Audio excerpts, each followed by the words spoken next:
আজ আমি ঋগ্বেদের যুগে আর্যদের সামাজিক অবস্থা বা সামাজিক জীবন নিয়ে আলোচনা করব। তাহলে আলোচনাটা শুরু করি। আর্যরা ভারতে যখন প্রবেশ করে তখন তারা 3 শ্রেণীতে বিভক্ত ছিল, যথা যোদ্ধা শ্রেণী বা রাজন্য, ব্রাহ্মণ বা পুরোহিত শ্রেণী ও সাধারণ আর্যরা। কোনো কোনো পণ্ডিত বলেন যে আর্যরা ভারতে আসার আগে যখন পারস্যে বাস করত তখনই বর্ণ বা শ্রেণীপ্রথার উদ্ভব হয়। প্রাচীন পারসিক সাহিত্যে এই বর্ণ প্রথার কথা জানা যায়। আর্যরা ভারতে এই প্রথা নিয়ে আসে। এখানে বর্ণ বলতে শ্রেণী মনে করা দরকার, জাতি অর্থে নয়। ঋগ্বেদে বর্ণ শব্দটির উল্লেখ দেখা গেলেও তখনও পর্যন্ত জাতি অর্থে এই শব্দ ব্যবহার করা হতো না। কৃষ্ণকায় অনার্য থেকে গৌড়বর্ণ আর্যদের পার্থক্য বোঝবার জন্য বর্ণ শব্দটি ব্যবহার করা হতো। যে 3টি শ্রেণীতে আর্যরা বিভক্ত ছিল তা ছিল অর্থনৈতিক শ্রেণী। ঐতিহাসিক বাসাম কোশাম্বী প্রভৃতি বর্ণ কথাটি ঋগ্বেদের যুগে জাতিবাচক ছিল না বলে মনে করেন। বাসামের মতে ঋগ্বেদের আর্য সমাজে শ্রেণী বৈষম্য ছিল। আর্যদের সমাজে 3টি শ্রেণী ছিল, যথা ব্রাহ্মণ বা পুরোহিত, রাজন্য বা যোদ্ধা এবং বৈশ্য। শ্রেণীবিভাগ বংশানুক্রমিক ছিল না। বিভিন্ন শ্রেণীর মধ্যে অন্তর্বিবাহ ব্যবস্থা চালু ছিল এমন প্রমাণ পাওয়া যায়। ব্রাহ্মণ পুরুষ রাজন্য বা ক্ষত্রিয় নারীকে বিবাহ করত এমন উদাহরণও পাওয়া যায়। পুরোহিত রাজার সঙ্গে যুদ্ধক্ষেত্রে যেত। ঋগ্বেদে ক্ষত্রিয় শব্দটির ব্যবহার দেখা যায় না, এর পরিবর্তে রাজন্য শব্দটি ব্যবহার করা হয়েছে। উপরোক্ত মত কেউ কেউ অগ্রাহ্য করেন। তারা বলেন যে ঋগ্বেদের যুগে আর্যরা 4টি জাতিতে বিভক্ত ছিল। তারা ঋগ্বেদের পুরুষ সূক্তের উল্লেখ করেন।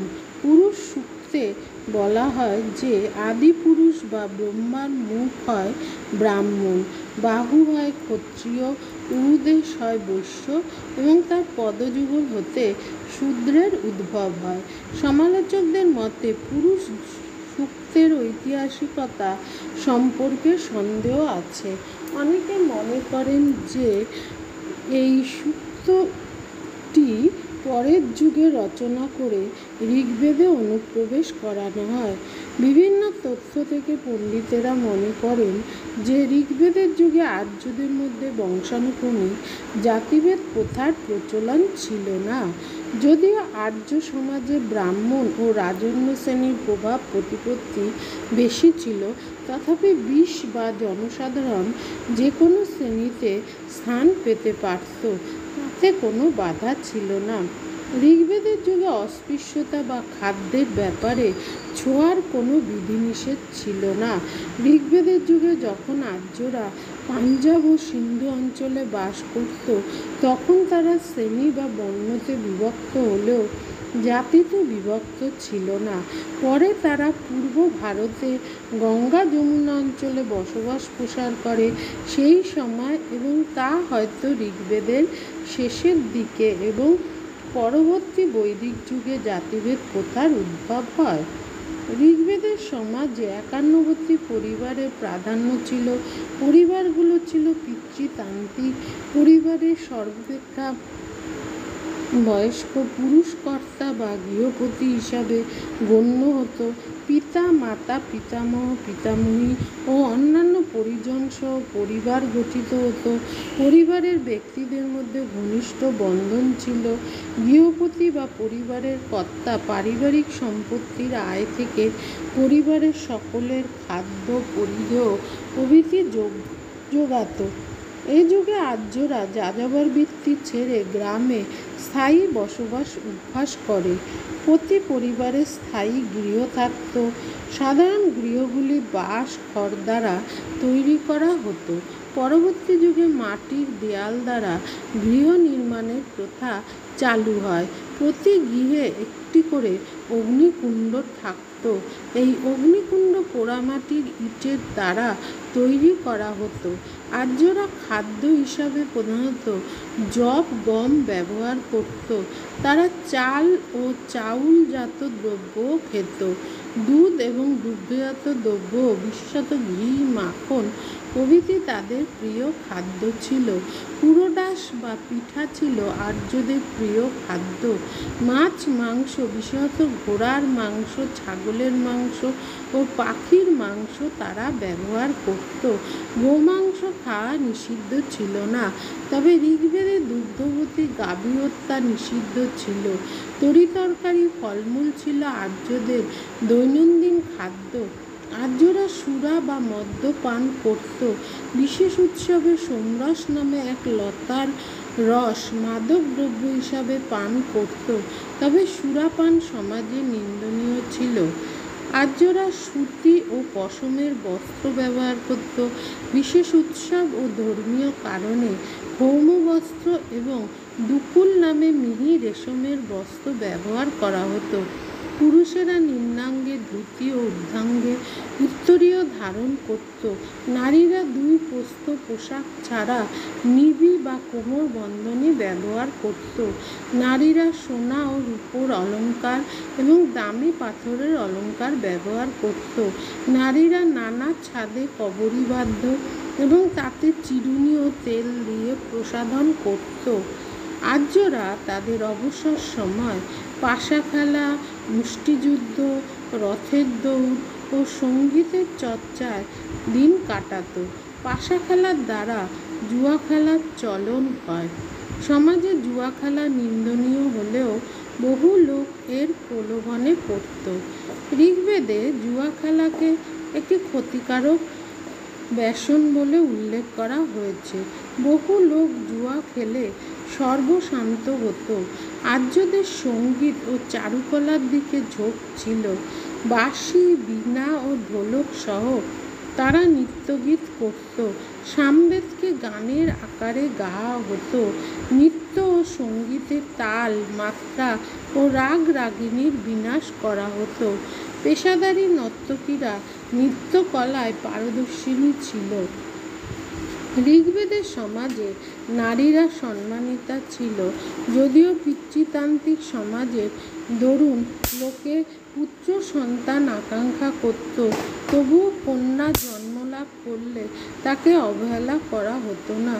বৈদিক স্তোত্রের রচয়িতা ঘোষা, বিশ্ববারা, অপালা, লোপামুদ্রা খ্যাতি লাভ করেন। নারীরা পুরুষের সঙ্গে সকল কাজকর্ম করত।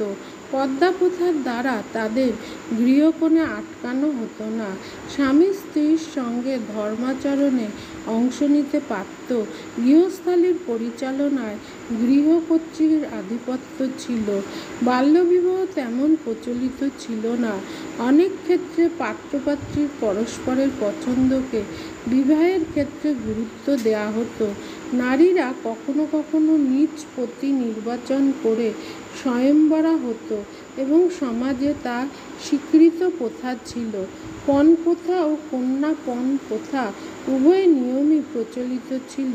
পুরুষেরা কখনো কখনো বহু বিবাহ করত, নারীরা বহু বিবাহ করত না।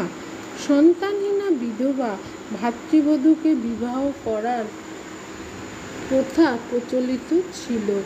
এ যুগে সতীদাহ প্রথা প্রচলিত না থাকলেও প্রতীকী সতীদাহ প্রথা প্রচলিত ছিল। নারীদের নৈতিক চরিত্র পুরুষদের তুলনায় উঁচু ছিল। ঋগ্বেদে আর্য জীবনধারায় চতুরাশ্রম বা 4টি আশ্রমের কথা জানা যায়। সমাজের প্রথম 3 শ্রেণীর মধ্যে এই প্রথার প্রচলন ছিল। বাল্যে এবং কৈশোরে গুরুগৃহ থেকে ব্রহ্মচর্য পালন এবং বিদ্যাচর্চা ছিল প্রথম পর্যায়ে আর্যদের। সাহিত্য, ব্যাকরণ, ছন্দ ও বেদ শিক্ষা ছিল গুরুগৃহে শিক্ষার অঙ্গ। যৌবনে বিবাহ করে সংসার ধর্ম পালন বা গার্হস্থ্য আশ্রম যাপন ছিল দ্বিতীয় পর্যায়। প্রৌঢ় অবস্থায় বানপ্রস্থ অবলম্বন ছিল তৃতীয় আশ্রম। এই সময় সংসার, সম্পত্তি, পরিজনদের প্রতি মায়া ত্যাগ করে পরলোক চিন্তা এবং অরণ্যে বাস ছিল কর্তব্য। সর্বশেষে সন্ন্যাস ধর্ম গ্রহণ ছিল চতুর্থ আশ্রম। এই সময় ইহলৌকিক বিষয়ে নিরাসক্ত হয়ে ঈশ্বর চিন্তা করা এবং সন্ন্যাস জীবন নিয়ে পরিব্রাজকের মতো ভ্রমণ ছিল সন্ন্যাসীর কর্তব্য। আর্যদের সাহিত্য, ব্যাকরণ প্রভৃতি থাকলেও লেখবার হরফ বা লিপি তাদের গোড়ার দিকে ছিল না। আর্যরা আবৃত্তির দ্বারা তাদের সাহিত্যকে বাঁচিয়ে রাখত। আনুমানিক 700 খ্রিস্টপূর্বাব্দ আর্যরা সর্বপ্রথম লিপির ব্যবহার শিখেছিল।